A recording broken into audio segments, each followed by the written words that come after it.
Bayern Munich boss speaks out on Manchester United's deal for Matthias de Ligt. Updates on Aaron Wan-Bissaka, Lindelof and other outgoings. Plus also reaction to yesterday's loss to Liverpool.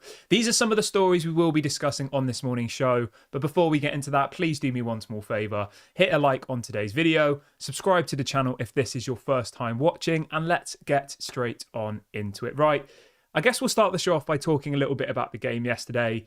I've just watched it back this morning. I wasn't really feeling staying up until 1 a.m. to watch it. So I've literally just woken up this morning and just watched the whole 90 minutes game on this Sunday morning. And you know what?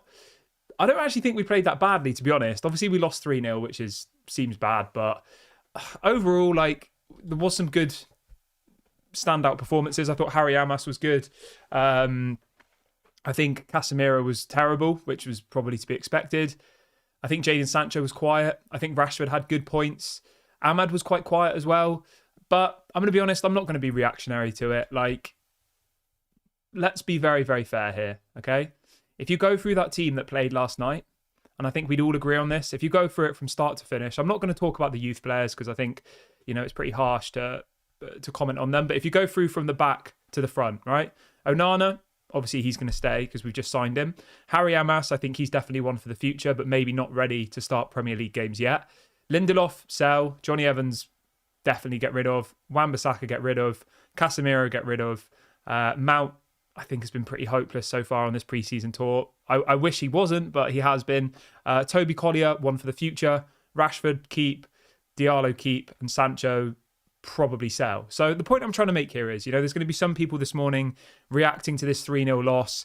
Mass hysteria is probably already broken out in some places around the world of people, absolutely devastated. And the reality has hit again, hasn't it? But what I will say is this, right? It's going to be a 2 or 3 window plan. I've said this for months. I've said this for weeks. I've said this before we lost 3-0 to Liverpool last night.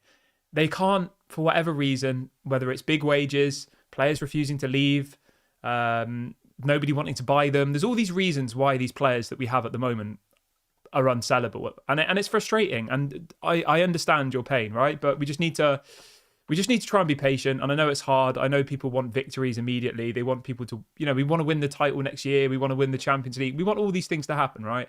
I get it. I understand. But unfortunately, the situation we find ourselves in, where after 10 years of rot, 10 years of the Glazers effectively putting us in this position, we can't expect in one window INEOS to take us from that to this whole brand new team. I know Chelsea did it a couple of windows ago, and they've kind of now messed it up for everybody, haven't they, Chelsea? Because some United fans will look at our situation and say, well, why don't we just spend $500 million like Chelsea did and then everything will be all right? Well, it didn't really work for Chelsea, did it? Let's be honest, it didn't. They bought all these players. They didn't even have space in their dressing room for the players to sit because the squad was too big. Then there was people unhappy because they weren't getting paid. And now they're getting rid of those players because, and they're getting rid of people like Conor Gallagher. They're getting rid of all these players because they overspent and now they need to sell people. And I actually respect what INEOS are doing more than what Chelsea's approach were. And I know some people are just like, all I care about is signings. I don't care about any of the other stuff. I don't care about the financial side of it. Just bring me players.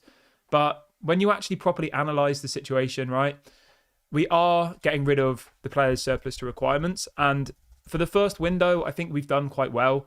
When you look at the people that we've got rid of, you look at the wages we've removed nearly £1 million a week in wages so far this window, about 50 million a season's worth of wages gone. That is absolutely crazy. Our yearly wage salary was about 210 million, right, across our whole squad. Now it's on about 160 million. So that's really, really good progress. And you think that we've now got rid of, in total, 10 players this window. And our net spend so far is only about £50 million, right? Really, I think it's good. And I'm happy about it, to be honest. But we desperately need to sign some more people now. We need to take a long, hard look at the players that were out on that pitch last night, the Lindelofs, the Johnny Evans, the Wan-Bissakas, the Casemiros. I mean, Mount is a bench player, maybe. But then even if you go to the bench, you've still got Eriksen there. You've got Anthony there. McTominay's still there. There's probably about 10 players that were part of that team last night. Hannibal Mejbri as well, that need to be gone. right? We'd all agree on that, wouldn't we? I think. I'm not going to single out people like Harry Amas because I think Harry Amas he's very young and he's someone who's breaking through and he has a massive future ahead of him. So none of this criticism is aimed towards them. It's not aimed towards Diallo. I wouldn't even say it's aimed towards Jadon Sancho either. It's aimed towards these players who have been here for years and years and years and years, have achieved nothing, probably were never good enough, on big wages, and effectively don't want to leave because they're happy to earn massive amounts of money to effectively do nothing. So, yeah, that's my little rant from this morning. So people are saying your opinions change every day. How can my opinions change? My opinions have been the same for the last 3 months. That we have to be patient. It's not going to take one window. It's going to take 2 or 3 windows to get this stuff sorted out. And that's what I'm saying. I'm trying to calm the mood down today. That people are reacting to this news of a 3-0 loss. Like, oh my God, what's going to happen? There's some people who are already calling for the manager to be sacked, I've seen on Twitter today, it's just ridiculous. Like, what did we really expect? When you see the players that were out on the pitch yesterday, like we were missing so many of our best players. From that team that started last night, I would say that maybe 2 of those players will probably start the first game of the season. Onana, and then Rashford, and maybe Amad Diallo. The rest of the team will be different people. It'll be Luke Shaw, Martinez, Maguire probably, Mazraoui, Mainu, Bruno, Dallo. Like, you won't see most of these players, So effectively it was Manchester United's B team going up against Liverpool's best team. Because Liverpool literally put out their best team minus Van Dijk. So anyway, you can let me know what you thought of the game last night. People are probably angry and upset this morning and trying to be argumentative, which is fine. That's always what happens on this channel. We lose a game and then people are suddenly aggressive and all the rest of it. And that's fine. I get it. Football is an emotional sport, but we've tried to have a community here where everybody is on the same page. It's not toxic. So if you're upset about the 3-0 loss and it's really getting to you, then maybe just take a day off from football. Like, that's fine. You don't have to watch these videos, So yeah, it just happens. And it happened every single game last season. We'd lose a game, we'd come on the live video, and it goes from being a really nice, positive community to people just like going into an absolute meltdown.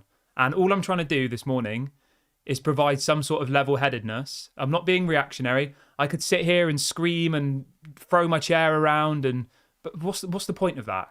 It was a pre-season friendly with a squad of players that I think we'd all agree probably need to go, right? And all I'm trying to say to you is that you can't expect all of these players to go in one window. It's unrealistic. We've already got rid of 10 players so far this window, right? Which is really good. I'm really, really happy about that. 10 players have gone. We've raised more money in transfer fees this window than we did in the whole of the last window. We're expecting Wan-Bissaka to go. We're expecting Lindelof to go. We're probably expecting Jadon Sancho to go. Maybe even Casemiro will go. There is going to be some outgoings. McTominay, Hannibal Mejbri, Pellistri. We probably will see another maybe 5, anywhere between 5 and 6, maybe even more, 5 to 7 players will leave this summer. But you just have to be patient. It's not an overnight thing. It was just a pre-season game. So yeah, we beat Liverpool 4-0 this time last year in pre-season and we finished 8th. Pre-season means nothing. And I remember in that pre-season game, Liverpool had their B team and we had our first team and we beat them 4-0. And there was people coming in the comment section saying, we're going to win the league, blah, blah, blah. Like, it means nothing. No wonder we lost 3-0 last night when you look at the team that was out there. But anyway, let's move on from that. I'm going to have a sip of my tea. So apparently the players are travelling back to Manchester today. There was a couple more injuries to talk about yesterday. Apparently Will Fish got injured. So obviously I hope he went off on a stretcher. So hopefully he comes back soon. Obviously he's not going to be a first team player anyway. So that's obviously we don't want players to get injured, but that's not really going to be affecting our season. And apparently Wan-Bissaka got injured as well, but I didn't see that personally. Ben says, Kieran, who was your man of the match yesterday? I thought Harry Amas was the standout performance, to be honest. And I think Harry Amas definitely deserves a chance. Obviously, he's not going to start, but I think he definitely deserves to be part of that first team squad. I think Toby Collier had a little bit more of a quiet game. Amad Diallo was quiet. Rashford, I think at points was quite exciting. Mount, I think, was quiet. Sancho was quiet. Wan-Bissaka was just Wan-Bissaka. Quite good defensively, but awful going forward. Johnny Evans, 36-year-old, wasn't great. Lindelof was Lindelof. Yeah, so I'd say Harry Amas. Harry Amas was a standout performer. From those players on the pitch last night, I would say he was the one that I was really, really impressed with. He didn't look like a player who was just breaking through into the first team. He looked like he was ready to cement that position. So fair play to Harry Amas. Let's hope that Erik ten Hag can develop him like he did with Kobe Mainoo, like he's done with Garnacho. And I think he will, because I think Erik ten Hag is very, very good at bringing through these young players. So I think we've got a massive future ahead of us with Harry Amas. As for the rest of the players on the pitch last night, Amad Diallo, I'm excited about this season. Rashford, I think, is going to have a good season. But other than that, hopefully Onana has a better season. But other than that, I'm expecting it to be a completely different team when we play Fulham in a week on Friday. I would be very surprised if more than 3 of those players start that game. So, yeah, it's nothing to be too reactionary about. Everyone who's just joined the video, we've got over 850 people watching live now, which is amazing, but we've only got 100 likes. If you could all do me a small favour and go and hit the like button right now, that would be really, really appreciated. The more likes the video has, the more that YouTube will show this to other people. So if this is your first time watching as well, make sure you subscribe. We are less than 100 away from 35k. So let's try and hit 35k by the end of this morning's show. If we do hit 35k, I'll give out some sort of prize. Let me know what you want. Go and subscribe right now and let's get to 35k. We're less than 100 away, so we can definitely do it. Okay, let's move on to Matthias de Ligt, shall we? Because what I will say is this. I think watching the game yesterday and seeing the squad that we have, INEOS are definitely going to be kicked into gear now to go and do some deals, I think. They will have to be. Because, again, I don't want people to think I'm being reactionary because I don't do this on the channel. I said this a month ago and people were like criticizing me, saying I'm being negative. All I can give you is my own honest opinion, right? A month ago, or when we signed Xerxes and Lenny Yoro, I said we'd be lucky to finish in the top 6. And I still say the same thing, Like, I think the problem that we have as a fan base, generally, is that we have unrealistic expectations, I think, a lot of the time. We still see Manchester United as this massive club who should be winning the league every season, who should be winning the Champions League. Like, we haven't been that club for 10 years or more. Commercially, we are a massive club. Fan base-wise, we're a massive club. But from a footballing perspective, we're not a massive club anymore. That's just a fact. So, regardless of last night's game, my goal is still to finish in the top 6 this season and to win the Europa League. The goalposts haven't changed. If we go and sign 6 or 7 first-team players, then maybe, yeah, top 4. But we're so far away from top 4, I think. And that's not even being negative. It's just being realistic, Like, we've got so much players that we need to sell and so much business that we need to do that it's literally impossible for them to do it in one window. I mean, it's not impossible, but it would be stupid to spend that much money in one window and potentially, mess ourselves up in a financial fair play manner. But you can let me know what your expectations are, like, for the next season. Based on what we've signed so far, forget pre-season, but based on the deals that we've done, where do you think is a realistic place for Manchester United to finish in the upcoming season? Let me know your thoughts in the comment section below. Yeah. Mine's going to stay the same. If we go and sign Ugarte, Mazraoui, De Ligt, maybe another attacking player, we get another centre-back. Like, if we go and get 5 or 6 signings, I think we can push for top 4. But I honestly believe we're that far away. And that's not because we lost 3-0 to Liverpool. I said this a month ago. I said this on the day when we signed Lenny Yoro and everyone was on cloud 9. I was like, this is amazing, but we have to be realistic here, Because otherwise, what will happen is, right, you'll all get really, really excited. Oh, we're going to win the league. We're going to do this. We might draw against Fulham on the first game of the season. And then you'll be like, that's it. I'm done with United. I'm not watching them again. We just have to be realistic. It's baby steps. We've won 2 trophies back to back, which is amazing. We've won more trophies in the last 2 years than Arsenal, who are supposedly the best team in the world, their fans say, have won in 5 years with Arteta. We are on the right path, but it's going to take time. We have to be patient. We have to back the manager. We have to back the players that we think are part of the future, the Mainus, the Garnachos, the Hoylands, the Xerxes, the Lenny Yoros, the Martinezes, the Harry Amas, Toby Collier, etc., etc. We back those players. We get behind them. We give them time. We don't criticise them if they have one bad game. And at the end of, and then we can, that's all we can do as fans. We should support our team and support our players. Because being reactionary after every single game or every single bad pass isn't really going to get us anywhere. We know the players that need to be moved out. We've all agreed on that. It's pretty clear to see. Let's see what people are saying in the chat this morning. Efan says 4th spot is going to be a cat fight this season for sure. Mate, it's going to be so difficult. So difficult. You even look at West Ham, right? And again, the whole point of this channel is to have footballing opinion. It's not being toxic, it's not being negative. Your opinion could be different to mine, my opinion can be different to yours. That's how football works. But I saw a thing last night, right, which was West Ham's squad next season. I'm going to stick it up on the screen. I know it's not a West Ham channel, but just to kind of continue this conversation here of how difficult the Premier League's going to be next season for Manchester United, right? This is West Ham's squad next year. Let me just get it up on the screen for you. See if you can see that there. Right, there you go. So that's the West Ham team for next season, including their new signings. Like, have a look at that, right? And West Ham are usually like a 10th place team. They've got Zuma, Kilman, Wan-Bissaka, Alvarez, Paquetá, Mohamed Kudus, Fulkrug, that Somerville guy who was really, really good, Bowen, and Emerson. Like, I'm not trying to be horrible here, but I honestly think that West Ham team on paper is probably not far off our best team on paper, And that's the point I'm trying to make here. We have to be realistic. It's so competitive now.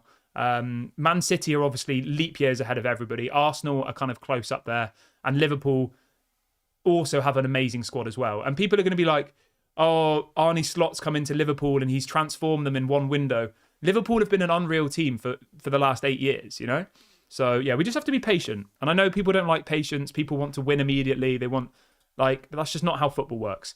Wow. Ronnie's saying that apparently on Facebook, Sky Sports, and on ESPN, they're already talking about sacking Erik ten Hag. I mean, this is what I'm trying to say to you. I'm trying to be that voice of reason, that voice of like composure and just like bringing ourselves together. I can't believe that Ronnie in the chat is saying that the mainstream media are already talking about sacking Erik ten Hag. This is what I mean. Like, we need to stick together. And that's why I hope that throughout the season, obviously we can have bad results and all the rest of it, right? But we know what the bigger problem is here, and we know it's going to take time. Let's just try and get behind the team, Oh, that's actually really, really annoyed me that Sky Sports, ESPN are already talking about sacking Erik ten Hag. Like, just so frustrating.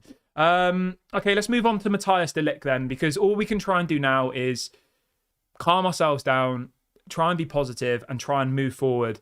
And I have got some positivity here for you, actually. So this is coming out from Florian Plettenberg, who we talk about regularly on this show. He is the Sky Sports journalist who reports specifically on Bayern Munich.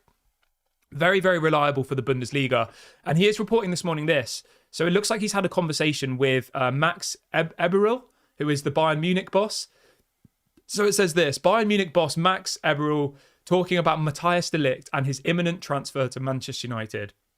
So this quote now is a direct quote from the boss of Bayern Munich. So it's not from some journalist you've never heard of. It's not from TalkSport. This is actually the guy who runs Bayern Munich. Okay, a direct quote. He says, I will comment on the reasons for the upcoming move to Manchester United. So obviously he's talking about de Ligt when the deal is finalised. He says, it is nearly time. Matthias has played very well here for 2 years, and that's why many fans like him. Nevertheless, you have to think about how you make decisions and also how the boy feels. He is still a Bayern Munich player at the moment, and as long as he is, he will get our full support. So he has pretty much... The most interesting bit about this for me, right, is where he says the reasons for the upcoming transfer to Manchester United. And then before that, he uses the word imminent transfer to Manchester United. So I think this deal is a lot more advanced than a lot of us think. We just need to get this one over the line, We really, really do. Yeah. So how do we all feel about Matthias de Ligt? After seeing what we saw last night, do we think Matthias de Ligt is the missing piece of the puzzle? I think he is, to be honest. I really, really do. I think him coming in will massively improve that defence. Matthias de Ligt and Martinez, I think, would be a really, really solid centre-back partnership. So I'm happy about that. And I think at this point now, if Bayern Munich are asking for 55 million for Mazraoui and de Ligt as a combined fee, I would just go and pay it at this point. I don't think it's that unreasonable. I asked you guys on the show yesterday, do we think 55 million is a fair price to pay for Matthias de Ligt and Mazraoui? Apparently, the breakdown of that deal is 20 million for Mazraoui and 35 million for de Ligt. That's pounds. And I actually think when you look at it like that, right, that's not bad at all, is it? 35 million pounds for de Ligt. I think that's very, very reasonable. When Branthwaite is quoted at 70 million, like 35 million is not bad. It really, really isn't. And I know people are going to say, oh, what about his injuries? What about this? What about that? But when you actually look at it and you look at the stats, over the last 3 years, Harry Maguire's missed more games through injury than de Ligt. And would we call him injury prone? And if you flip that on its head, Wan-Bissaka has actually missed more games through injury than Mazraoui. But people call Mazraoui injury prone. And I just think that injury prone is thrown around too readily at the moment. You know, people are like, oh, he's injury prone. He missed 10 games last season. And it's like, when you actually look at what those injuries were, it would be like a muscle injury. And then it would be like he was ill for one game. And then, do you know what I mean? It's not like he did his ACL and then it keeps coming back and he's never fully recovered. It's like small little injuries. And that happens in football. It's a contact sport. Of course, players are going to get injured. You've got freaks of nature like Bruno Fernandes who can go 10 years without missing a game through injury. But that's so, so rare now. If you look for our squad and any squad in the world, really. Is there ways of preventing injury? I'm sure there is. Is there ways that Manchester United can improve their medical service, their medical staff, and, you know, improve? I'm sure there is. You know, I don't know enough about that to comment, but Arsenal last season, they didn't have that many injuries, and all you can do is look at what's going on behind the scenes and probably look at it. But as well, I think the biggest problem at Manchester United with injuries, right? And we saw Wayne Rooney talk about this last season on Sky Sports, I think it was, that it's mentality. If Manchester United were second in the Premier League with 10 games to go, 3 points off Man City, the injuries wouldn't have been as bad as they were.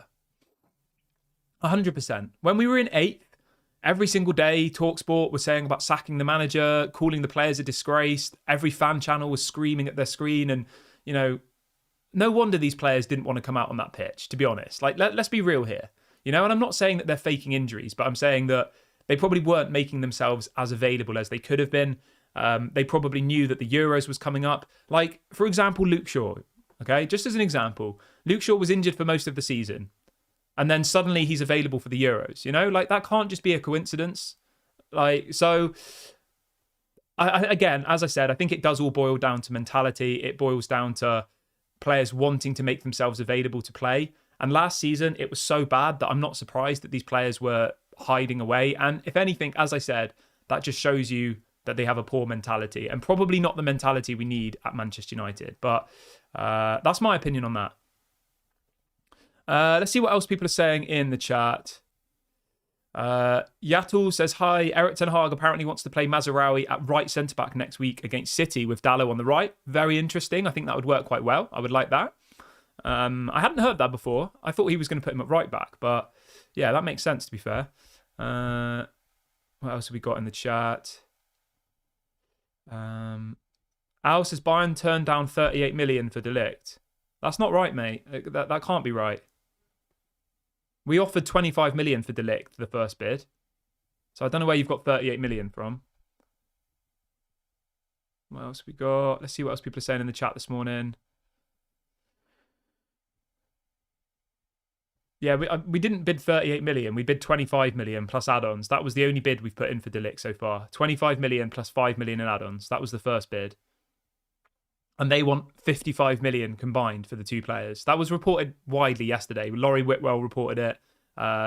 Florian Plettenberg reported it. It was widely out there that they've asked for a combined fee of £55 million. People are saying it's going to be a long, painful season. The thing is, right, I get what you're saying about being a long, painful season, but it's only a long, painful season if your expectations are unrealistic. And I know that maybe people are like, oh, you shouldn't, accept mediocrity and all the rest of it. I get it. But if you honestly think that we're going to win the league or we're going to finish second and we're going to go from being 8th to second immediately, like, that's just not going to happen. If you go into the season with realistic hopes, thinking that we'll probably finish in the top 8th, we'll probably lose badly to some teams again, and we should win the Europa League, then your dreams probably will come true, But if you come into the season expecting us to blow teams away after only signing 2 players, it's just not going to happen, is it? I mean, it might do. I mean, Leicester City won the Premier League. No one expected that to happen. Things can happen. Football's crazy. You never know what can happen in football. But I think football has changed a little bit since then. Like Man City, Arsenal, they're dominating it, especially Man City. Yeah, I don't think we will get the Leicester City freak win again of the Premier League. Maybe we will. Hopefully we will, because it makes it more exciting. But at the moment, I just think it is quite predictable. And it's kind of obvious to see who's going to, finish in what positions. And like I said, West Ham have done some incredible business this window. Aston Villa have done some incredible business. Like, these teams in and around top 4. I mean, Aston Villa finished in the top 4. They'll probably be trying to aim for 2nd or 3rd next season, Aston Villa, I think. They've got a better team than us, Aston Villa, without a shadow of a doubt. Look at the signings they've made this summer. Aston Villa have signed Amadou Onana, unbelievable. They've signed Ian Maatsen, who was a quality left-back, playing in the Champions League final for Dortmund. And they've signed that Cameron Archer guy, who's a quality up-and-coming striker, as well as some other players as well. Like, they've done some really, really good business this window. So it's going to be so tough. It is. And there's still a month left of the window, remember. It's not like the season started and we've only got 2 signings. I think Manchester United will be very, very active in the next weeks of the window. Joshua says, Kieran, have you seen that we're monitoring the situation of Madrid defender Juan Martinez? He's a 16-year-old centre-back and he's one of the best centre-backs in the world. Yeah, I did see that. I need to do some more some more research on him, to be honest.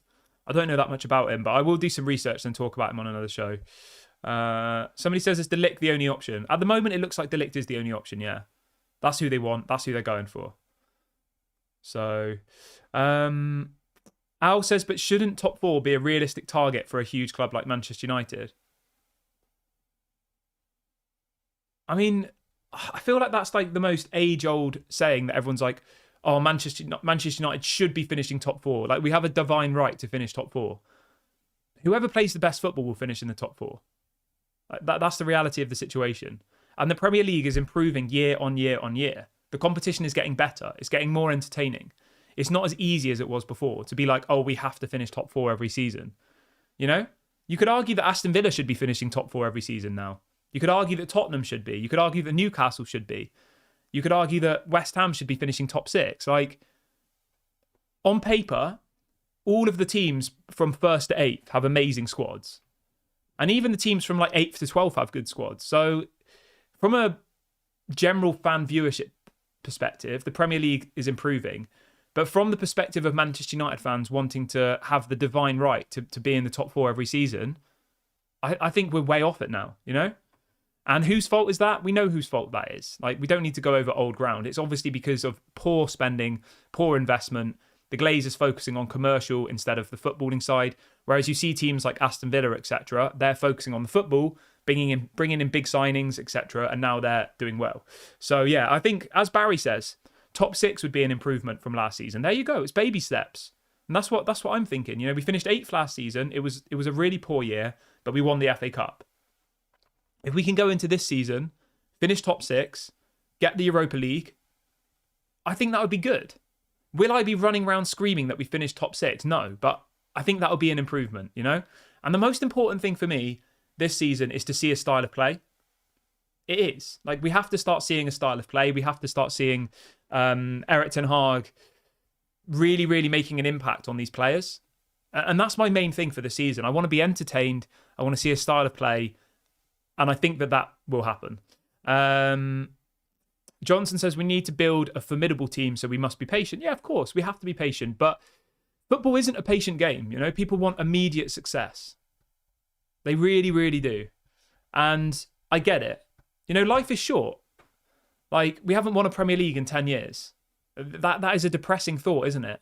It really, really is, you know. And all we want is our team to win, to get trophies, and we want to feel that happiness, because I understand how it feels when you lose. You know, it's miserable.